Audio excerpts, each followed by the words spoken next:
गावरानी मिरच्याचं लोणचं आहे. हे बनवायसाठी आपल्याला लागतो लसूण, वाटलेला लसूण कच्चा, 2 स्पून हळद, गरम तिक्या भाजून ते ग्राइंडर वाटे काढून त्याचं हे बघा हे कूट ह्या प्रकाराचं असते. हे कूट लागतो. एक 4 स्पून. थोडं नमक घ्या असं, थोडी हळद. हे 100 ग्राम मिरच्या आहेत. ह्याला हे बघा ह्या स्पून 2-2 स्पून टाकायचं आहे. लास्टला तेल कडून टाकायचं थोडंसं. हां हे बघा मी असं तेल काढून घेतलेलं आहे. असं मिसळून घ्यायचं. असं मिसळून घ्यायचं.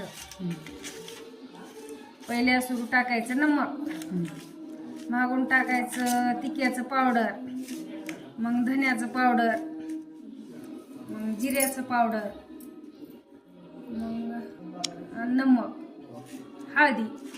लास्टला तेल टाकायचं आणि काढून घ्यायचं. तुम्हाला आवडलं असलं लोणचं तर ऑर्डर करा उषाताई लोणच्यापाशी.